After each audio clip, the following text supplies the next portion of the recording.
حدثنا زهير عن ابي اسحاق قال حدثنا ابو جعفر انه كان عند جابر بن عبد الله هو وابوه وعنده قوم فسالوه عن الغسل. جابر بن عبد اللہ وہ اور ان کے باپ ہیں اور ان کے پاس کچھ لوگ بیٹھے ہوئے ہیں.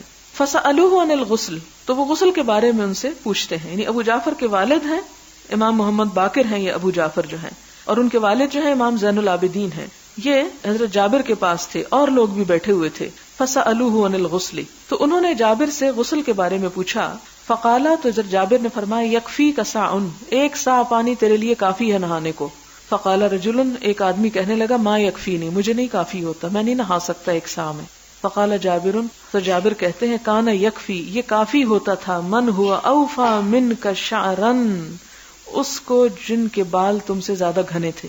یعنی کس کی طرف اشارہ ہے یہاں؟ حضور صلی اللہ علیہ وسلم کی طرف. وخیر منک، اور وہ تم سے کہیں اچھے تھے. ثم امنا فی ثوب، اور پھر انہوں نے ہماری امامت کروائی ایک ہی کپڑے میں. یعنی بعض اوقات صرف ایک کپڑے اوپر نیچے اگر لپٹا ہوا ہو تو اس میں بھی نماز پڑھی جا سکتی ہے. یعنی دو الگ الگ کپڑوں کی بجائے اگر ایک ہی مثلاً ایسی قمیص لمبی پہنی ہے اور نیچے شلوار الگ سے نہیں پہنی ہوئی لیکن وہ سارا سطر ڈھانپ رہی ہے، تو ایسی صورت میں اس سے بھی نماز ادا ہو سکتی ہے. اور حضرت جابر کے بتانے کا مطلب کیا ہے، اور اس حدیث کو امام بخاری شاید اسی لیے لائے کہ لوگ اس طرح کی باتوں میں جب مطمئن نہیں ہوتے کہ یہ ممکن نہیں کہ اتنے کم پانی سے نہایا جائے، اور خاص طور پر یہاں پر یہ کہ وہ آگے سے کہتا ہے اچھا وہ نہاتے ہوں گے، مجھے کافی نہیں. حضرت جابر تھوڑا سا غصے میں آ جاتے اور کہتے ہیں اس کو تو کافی تھا جو تم سے بہتر بھی تھا اور اس کے بال بھی تم سے زیادہ تھے، شاید اس شخص کے بال کم ہوں گے، اور انہوں نے ہمیں ایک ہی ڈریس میں نماز بھی پڑھائی.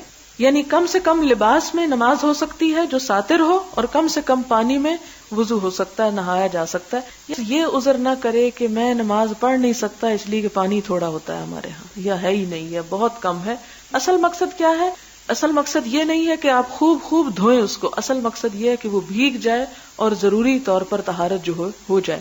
اور پھر جو حکمی نجاست ہوتی ہے، جیسے جنابت حکمی نجاست ہے، تو حکمی نجاست کے لیے یہ نہیں کہ اگر کوئی شخص نجس ہے یا اس کا وضو نہیں ہے تو اس کے جسم پہ کوئی گندگی لگ چکی ہے اور اس کو دھونا مراد ہے. یعنی مومن کا جسم نجس نہیں ہوتا. یہ نہانا، پانی بہانا جسم پر، یہ جسم کے اندر ایسے اثرات پیدا کرتا ہے جس سے انسان کی حیوانیت اور شہوانیت پر غلبہ ہوتا ہے. اور خصوصاً عبادت کے لیے انسان کو جو روحانی تسکین چاہیے، اس کے لیے پانی کا استعمال جو ہے وہ بہت ضروری ہے اور بہت فائدہ مند ہے. اس لیے بہانا ضروری ہے، اس میں کوئی بہانہ اور عذر نہیں، خواہ وہ تھوڑا ہی کیوں نہ ہو.